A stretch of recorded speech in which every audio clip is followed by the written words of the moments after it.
अच्छी पहल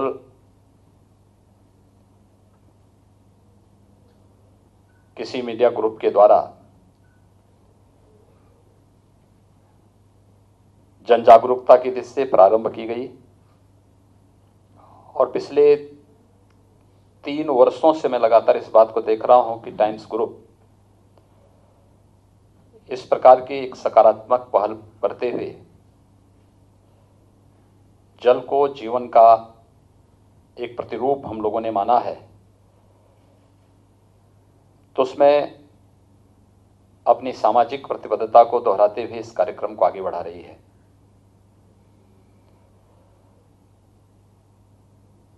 जब हम जल की बात करते हैं तो हमें इसके दोनों रूपों को ध्यान में रखना होगा। एक, हमारे पास जो ग्राउंड वाटर है उसका उचित संरक्षण भी और उचित नियोजन भी, और दूसरा जो हमारे पास सरफेस वाटर है, अपने इन पवित्र नदियों के, ताल और तालाबों के स्वच्छता को बनाए रखना, उनकी निर्मलता को बनाए रखना, ये दोनों हमारे पास चुनौतियां हैं। और मैं विश्वास के साथ कह सकता हूं कि जल के इस महत्व को समझते हुए भारतीय मनीषा ने जल के महत्व को केवल आज नहीं माना है, हमारे शास्त्रों ने तो पूरी अपने जो स्तोत्र लिखे हैं, जो मंत्र लिखे हैं, वो जल की स्तुति के साथ ही प्रारंभ किए हैं। दियो शांति की बात जब होती है, पृथ्वी शांति की बात जब होती है, तो ये हमारे लिए, मानवता के लिए, प्राणी मात्र के कल्याण के लिए इनका संरक्षण आवश्यक है। इस दिशा से भारतीय मनीषा, भारत की ऋषि परंपरा इस बात पर जोर देती रही है और इसलिए जहां हमें वहां से प्रेरणा प्राप्त हुई, हमारे शास्त्र जहां इसकी प्रेरणा हमें निरंतर प्रदान करते रहे, वहीं ईमानदारी के साथ इसके बहुआयामी पक्ष को ध्यान में रख करके जो कार्यक्रम प्रारंभ हुए, उन कार्यक्रमों में पिछले 6 वर्षों के दौरान प्रधानमंत्री मोदी जी के नेतृत्व में देश के अंदर जिस प्रकार के कार्यक्रम प्रारंभ हुए, वह सबसे पहला कार्यक्रम जिसमें आप कह सकते हैं नमामि गंगे परियोजना का वह कार्यक्रम, जिसमें देश की पवित्र नदियों की अविरलता और निर्मलता को बनाए रखने के लिए एक अभियान हाथ में लिया गया। इस संस्था की इसकी शुरुआत गंगा जी और उसकी पवित्र जो सहायक नदियां हैं वहां से होती है, लेकिन ये भारत की नदी संस्कृति के पुनरुद्धार का एक नया कदम है। कल मैं वाराणसी में था और वाराणसी में मुझे कुछ समय गंगा जी में जाने का अवसर प्राप्त हुआ। मैंने वहां पर इस बात को महसूस किया कि जहां पे पहले गंगा जी में डुबकी लगाने से आज से 5-7 वर्ष पहले कुछ ही देर में पूरे शरीर में लाल लाल चकत्ते पड़ जाते थे, जलीय जीव समाप्त हो चुके थे। कल हम लोगों ने अपनी आंखों से डॉल्फिन को गंगा जी में एक बार फिर से तैरते हुए देखा है। ये वाराणसी की स्थिति है। गंगोत्री से लेके गंगा सागर तक गंगा की लगभग 2500 किलोमीटर के इस दायरे में जो सबसे क्रिटिकल पॉइंट था वह था कानपुर। कानपुर के जाजमऊ में आज से 3 वर्ष पहले कोई भी जलीय जीव नहीं बचा था। 2019 में जब कुंभ को दुनिया के एक यूनिक इवेंट के रूप में प्रस्तुत करके कुंभ को वैश्विक मानचित्र पर प्रस्तुत करना है। आदरणीय प्रधानमंत्री जी ने जब इस प्रकार का मार्गदर्शन दिया तो हमारे सामने सबसे बड़ा चैलेंज था कि कुंभ में प्रयागराज का मतलब गंगा की अविरलता और निर्मलता वहां पर दिखनी भी चाहिए, आने वाले श्रद्धालुओं के मन में विश्वास होना भी चाहिए। और इसके लिए नमामि गंगे परियोजना के माध्यम से केंद्र और राज्य सरकार ने मिलकर के जो कार्यक्रम प्रारंभ किए, उसका परिणाम देखने को मिला कि दशकों के बाद पूज्य संतों को, श्रद्धालुजनों को और कुंभ में आने वाले सभी जितने भी ऐसे श्रद्धालुजन थे जिनकी एक आस्था थी, अपनी आस्था के साथ वे लोग इस आयोजन में भागीदार बने थे, उन लोगों ने उस आस्था को सम्मान देते हुए देखा कि वास्तव में गंगा अविरल हुई है, निर्मल हुई है। और प्रयागराज कुंभ एक अपने आप में इतिहास का अब तक का सबसे बड़ा आयोजन बना है। जाजमऊ में फिर से मछलियां और जलीय जीव फिर से देखने को मिल सकते हैं। और सीसामऊ नाले के बारे में मुख्य सचिव ने आपके सामने कहा ही कि 14 करोड़ लीटर सीवर प्रतिदिन वहां गिरता था। और जब विगत वर्ष प्रधानमंत्री जी ने नमामि गंगे परियोजना की इस पूरे अभियान की एक बैठक, राष्ट्रीय परिषद की बैठक कानपुर में ली थी, उस समय हम लोगों ने स्वयं उस नाले के मुहाने पर खड़े होकर के सेल्फी लेकर के सबके सामने इस बात को प्रदर्शित किया था कि अब गंगा में एक भी बूंद सीवर नहीं गिरेगा। एक नदी संस्कृति की अविरलता और निर्मलता के प्रति केंद्र और प्रदेश सरकार की प्रतिबद्धता को प्रदर्शित करता है। इसी प्रकार से हर प्रकार की नदियों के पुनरुद्धार की कार्रवाई है। आज प्रदेश के अंदर आप लखनऊ की गोमती नदी को लें, गोमती अपने मुहाने पर सूख चुकी थी।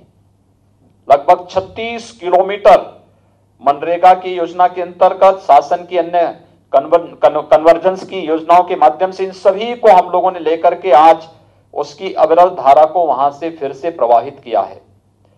बस्ती में मनोरमा नदी, अयोध्या की तमसा नदी, गोरखपुर की आमी नदी या फिर बरेली की अरिल है, यानी इस प्रकार की लगभग 15 से ज्यादा नदियों को पुनर्जीवित करने का कार्य प्रदेश के अंदर शासन की कन्वर्जेंस स्कीम के माध्यम से विभिन्न प्रकार की योजनाएं लागू की गई हैं, जिसके माध्यम से नदी संस्कृति को पुनर्जीवित करने का कार्य तो हो ही रहा है।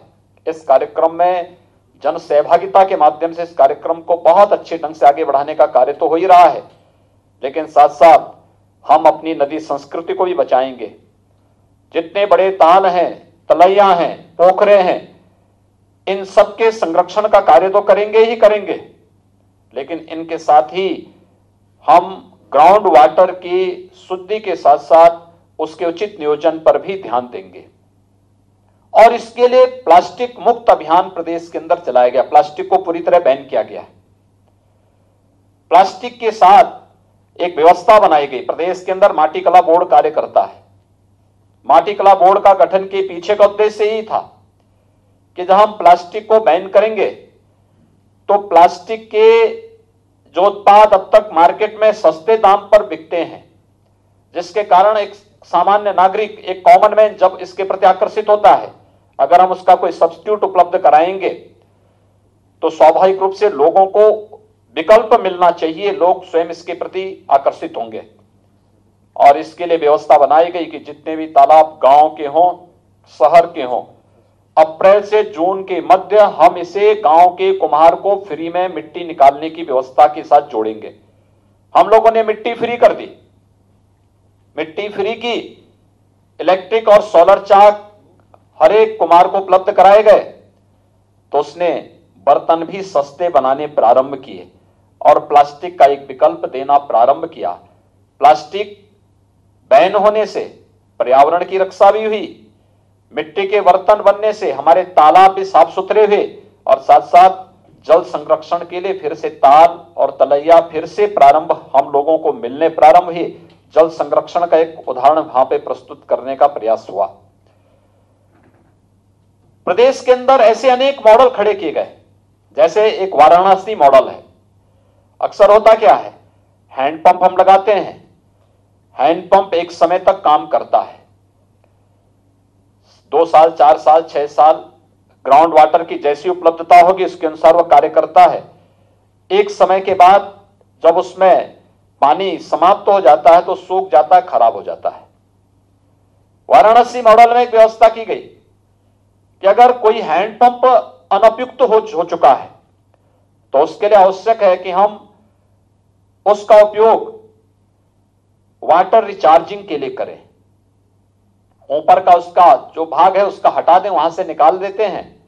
निकालने के बाद बरसात के आसपास के एक बड़े क्षेत्र के पानी को वहां लाने की व्यवस्था और उसको हम छान करके वहां तक जाने की, वहां पे इस पानी को ले जाने की व्यवस्था। यानी रेन वाटर हार्वेस्टिंग का ये अपने आप में बहुत अच्छा मॉडल है और ये वाराणसी के जिला प्रशासन ने इस मॉडल को प्रस्तुत किया।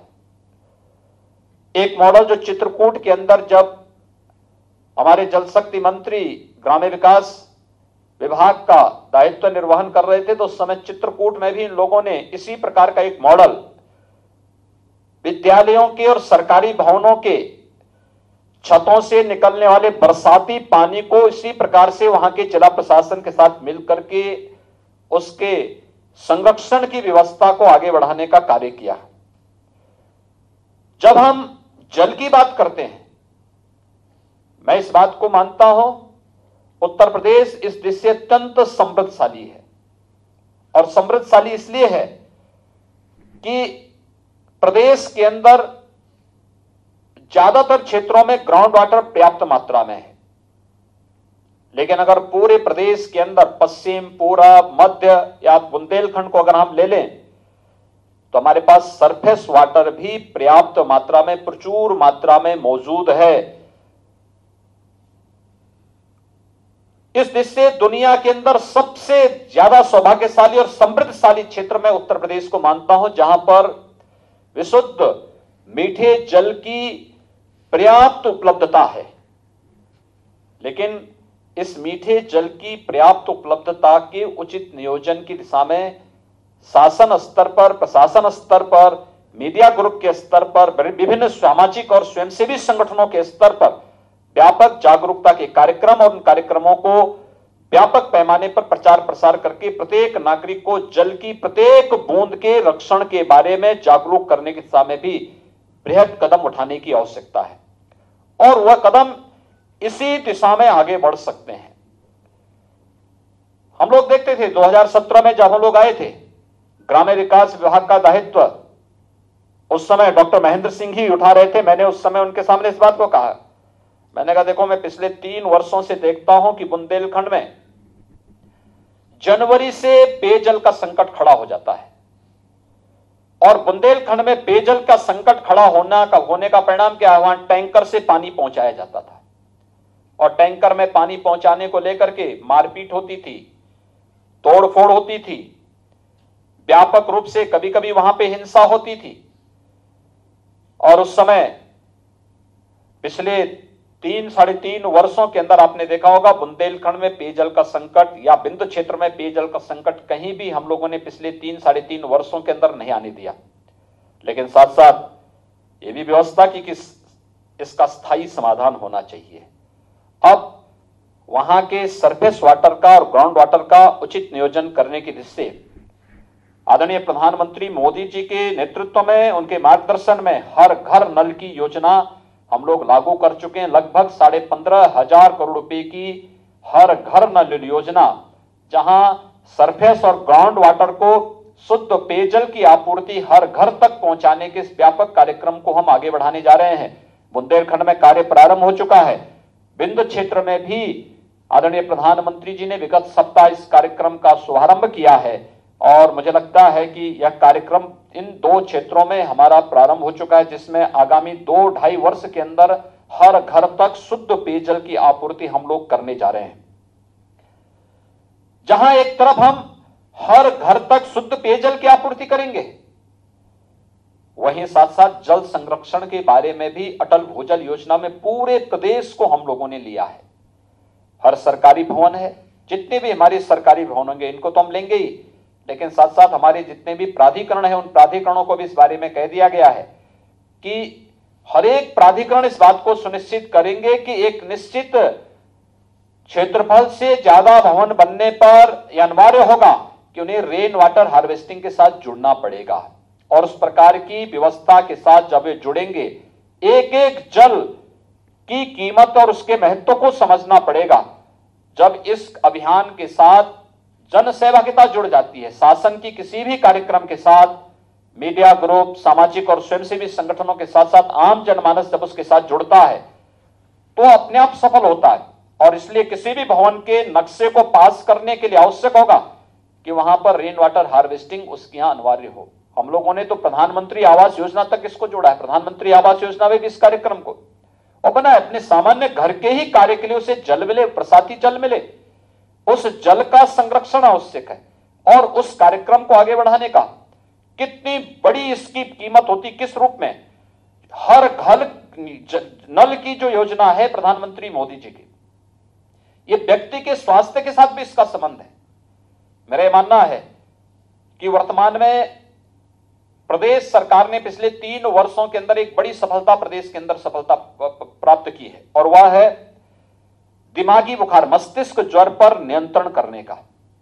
मस्तिष्क ज्वर प्रदेश के 38 जनपदों में प्रतिवर्ष 1200 से 1500 बच्चों को निगलती थी ये बीमारी।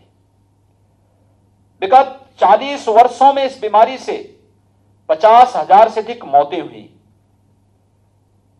लेकिन मैं विश्वास के साथ कह सकता हूं कि विगत 3 वर्षों के दौरान अंतर विभागीय समन्वय के माध्यम से हम लोगों ने, सभी विभागों ने काम किया, लेकिन 2 सेक्टर पर जो विशेष जोर दिया गया था, एक हर परिवार के घर में एक शौचालय हो, यानी खुले में शौच से मुक्ति, और दूसरा शुद्ध पेयजल की आपूर्ति या लोगों को शुद्ध पेयजल के बारे में जागरूक करना। इन 2 कार्यक्रमों ने कितनी सफलता प्राप्त की कि आज जहां 40 वर्षों से प्रतिवर्ष मौतें होती थी, व्यापक पैमाने पे मौतें होती थी, 1200 से 1500 मौतें 38 जनपदों में हमारे प्रदेश के अंदर होती थी, आज वह मौत घट करके इस बार मात्र 21 तक आई है, यानी 95% मौत के आंकड़ों को नियंत्रण करने में प्रदेश ने सफलता प्राप्त की है। और ये तब जब हमारा पूरा का पूरा प्रशासनिक और शासकीय महकमा विगत 9 महीनों से इस वर्ष कोरोना मैनेजमेंट में लगा है। कोविड-19 के खिलाफ देश की लड़ाई को पूरी मजबूती के साथ लड़ने के लिए हम लोगों ने अपनी पूरी ताकत को लगाया। उस सब के बावजूद स्वच्छता, सैनिटाइजेशन और अन्य शुद्ध पेयजल की आपूर्ति के लिए किए गए कार्यक्रमों का परिणाम किस रूप में हम सबके सामने आया है, ये उसका एक उदाहरण है। और ये केवल इंसेफ्लाइटिस पे ही लागू नहीं होता है। आप देखते होंगे एक बड़ी संख्या में छोटे बच्चों की मौत डायरिया से होती है, बड़ी संख्या में उन जल जनित बीमारियों से होती है जिसमें थोड़ी भी सावधानी बरतने से हम उन मासूम बच्चों को असमय काल के गाल में जाने से बचा सकते हैं। लेकिन शासन की योजनाएं अब तक एक औपचारिकता बन जाती थी, खाना पूर्ति बन जाती थी, इन नारों तक सीमित हो जाती थी। इन योजनाओं को वास्तविक धरातल पर पहुंचाने का कार्य नहीं होता था। और याद रखना, जब भी जाति के आधार पर, परिवार के आधार पर, मत और मजहब के आधार पर, क्षेत्र और भाषा के आधार पर सस्ती लोकप्रियता हासिल करने के लिए, केवल और केवल अपने वोट बैंक को बनाने के लिए जब भी शासन की कोई घोषणा होगी, उसके पीछे लोक कल्याण और राष्ट्र कल्याण का भाव कभी नहीं हो सकता है। और आजादी के बाद से यही होता रहा।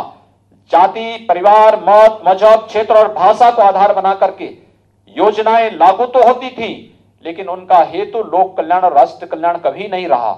लेकिन पहली बार मैं इस बात को कह सकता हूं, 2014 में प्रधानमंत्री मोदी जी ने जब एक मंत्र देश को दिया, सबका साथ और सबके विश्वास, सबके विकास का, ये सबका साथ सबके विकास का ये भाव किसी भी प्रकार के वाद से ऊपर उठ करके, हम परिवारवाद से, जातिवाद से, क्षेत्रवाद से, भाषावाद से, मत और मजहब के वाद से ऊपर उठ करके एक अंतिम पायदान पर बैठे हुए व्यक्ति के बारे में सोचेंगे, उसके कल्याण के बारे में कदम उठाएंगे। जब ये भाव हमारे मन में होगा तो भाव उसके परिणाम भी उसी रूप में सामने आएंगे। आज जो परिणाम हम देने में सफल हो रहे हैं हर एक क्षेत्र में, आज किसान को पर्याप्त मात्रा में जल की आपूर्ति हो रही है। प्रदेश के अंदर आज रेन वाटर हार्वेस्टिंग के लिए उठाए गए कदमों का परिणाम है कि 1990 के दशक के प्रारंभ में प्रदेश के अंदर 1/3 विकास खंड ऐसे थे जो डार्क जोन घोषित किए जा चुके थे, लेकिन आज वहां पे व्यापक परिवर्तन देखने को मिल रहा है। फिर से वहां पे ट्यूबवेल काम करते हुए दिखाई दे रहे हैं। वहां पर फिर से लोगों के चेहरे पर, किसानों के चेहरे पर एक नई चमक दिखाई दे रही है कि धरती माता फिर से हमारी खेती के लिए जल की आपूर्ति करती हुई दिखाई दे रही है। ये एक सुखद परिणाम वहां पर देखने को मिल रहा है। और गंगा की अविरलता और निर्मलता भारत की नदी संस्कृति को पुनर्जीवित करने की दिशा में प्रधानमंत्री मोदी जी के विजन का एक वह परिणाम है जो फिर से भारत की नदी संस्कृति को पुनर्जीवित करने के साथ इस कार्यक्रम को आगे बढ़ाने का कार्य करेगी। मैं एक बार फिर से टाइम्स ग्रुप को इस बात के लिए धन्यवाद दूंगा कि उन्होंने इस बृहद जागरूकता के कार्यक्रम को अपने हाथों में लिया है। और मैं चाहूंगा कि इसमें न केवल ग्राउंड वाटर को बल्कि सरफेस वाटर की अविरलता और निर्मलता के लिए भी हम सबको पर्याप्त प्रयास करने होंगे। प्रदेश सरकार ने विगत 4 वर्षों के अंदर जो वृक्षारोपण का बृहद कार्यक्रम भी प्रारंभ किया है, यह भी उसी की श्रृंखला का हिस्सा है। हमने पहले वर्ष 5 करोड़ 2017 में 5 करोड़ वृक्षारोपण किए थे, लेकिन उस समय जो 5 करोड़ वृक्षारोपण किए थे उसमें हर प्रकार के वृक्ष थे। यूकेलिप्टस भी था, उसमें आम भी था, उसमें बबूल भी था, सभी थे। लेकिन अगले वर्ष सरकार ने अपनी नीति को बदला। हमने कहा यूकेलिप्टस को हम इसमें शामिल नहीं करेंगे, हम लगाएंगे पीपल लगाएंगे, बरगद लगाएंगे, नीम लगाएंगे, बीजू आम लगाएंगे। ऐसे पेड़ हम, ऐसे पौधों का रोपण हम करेंगे जो पर्यावरण के लिए भी अनुकूल हो और साथ साथ किसी न किसी रूप से लोक कल्याण का भी माध्यम बने। हम लोग भारतीय मनीषा आज से नहीं, प्राचीन काल से ही इन सभी वृक्षों की पूजा करती रही। तो इसलिए क्योंकि ये मानव जाति के कल्याण के लिए, इस मानवीय सृष्टि के लिए ये उपयोगी हैं, इसलिए हमने बरगद को, पीपल को, पाकड़ को, आम को, इन सब की हमने पूजा प्रारंभ की। जो मनुष्य के लिए जितना उपयोगी होगा उसके प्रति उतना भारी आस्था का भाव उसके प्रति उसी रूप में हम लोगों ने व्यक्त करने का प्रयास किया। हमने हर गंगा को, हर नदी को गंगा के रूप में क्यों माना? क्योंकि गंगा भारत की एक देवतुल्य नदी है और भाव भारतीय मनीषा के मन में सदैव रही है कि यह हमारे कल्याण का कारक है। इसलिए हम इसे मां के रूप में मान्यता देंगे, इसको इस रूप में इसको सम्मान देंगे और वह सम्मान का भाव उसी रूप में हम लोग देखते रहे हैं। और इसलिए अगले वर्ष हम लोगों ने कहा कि नहीं, हम 11 करोड़ वृक्षारोपण करेंगे, लेकिन शर्त इस बात की कि नर्सरी हम स्वयं तैयार करेंगे और नर्सरी तैयार करके फिर इनका व्यवस्थित वृक्षारोपण का कार्यक्रम करेंगे। फिर अगले वर्ष, तीसरे वर्ष हमने 22 करोड़ वृक्षारोपण के कार्यक्रम को संपन्न किया और इस वर्ष कोविड-19 के बावजूद 25 करोड़ वृक्षारोपण, जिसमें वे सभी प्रकार के थे, पीपल है, पाकड़ है, आम है, बरगद है या फिर औषधीय वृक्ष पौधों का भी रोपण बृहद स्तर पर करने का कार्य, यानी ये व्यापक पैमाने पर 70 करोड़ से अधिक वृक्षारोपण के कार्यक्रम को इसीलिए इसके साथ जोड़ा गया क्योंकि जब हम बरगद का एक पेड़ लगाते हैं तो बरगद का वह पेड़ केवल एक पेड़ नहीं होता, केवल छाया नहीं देता है। याद रखना, बरगद का एक पेड़ अपने साथ, अपनी जड़ों में, अपनी टहनियों में लाखों लीटर जल को भी संरक्षित करने का कार्य करता है। जब धरती माता को आवश्यकता पड़ती है तो वह जल की आपूर्ति वहां से प्रारंभ होती हुई दिखाई देती है। ऐसे ये सभी वृक्ष जिनको भी हम लोगों ने देवतुल्य माना है, इनके पीछे का भाव भी यही रहा है और ये वृक्षारोपण के पीछे उत्तर प्रदेश शासन की मंशा भी इसी भाव के साथ आगे बढ़ाने का है। और मैं चाहूंगा इस अभियान को आम जनमानस को इसके साथ जोड़ना चाहिए। ये निर्भर करता है कि समाज में नेतृत्व किस रूप में सामने आ रहा है। नेतृत्व आगे है तो जनता स्वयं उसका अनुसरण करते हुए लोगों को के इस अभियान को सफल बनाती है। उत्तर प्रदेश में अगर ये सफलता की नई ऊंचाइयों को प्राप्त कर रहा है इसलिए क्योंकि जनमानस में एक विश्वास है। प्रधानमंत्री जी का वो मंत्र सबका साथ सबका विकास आज सबके विश्वास का प्रतीक बनकर के उभर रहा है। मैं आज के इस अवसर पर टाइम्स ग्रुप को जल्द ये वाटर समिट के लिए हृदय से धन्यवाद देता हूं और विश्वास व्यक्त करता हूं। मैं उन्हें इस बात के लिए आश्वस्त करता हूं कि इस उत्तर प्रदेश सरकार भारत सरकार के सहयोग से उनके साथ मिलकर के इस कार्यक्रम को व्यापक पैमाने पर आगे बढ़ाने का कार्य कर रही है, क्योंकि ये हमारे लिए आज की नहीं बल्कि भविष्य के लिए भी ये हमारे लिए एक बहुत महत्वपूर्ण प्रदेश और देश के भविष्य को बचाने का, मानवता के भविष्य को, जीव सृष्टि को बचाने का एक महत्वपूर्ण उपाय है और इस पर पूरी प्रतिबद्धता के साथ हम लोग कार्य कर रहे हैं। आपने इस वाटर समिट के माध्यम से अपनी इस सामाजिक प्रतिबद्धता को भी व्यक्त किया है।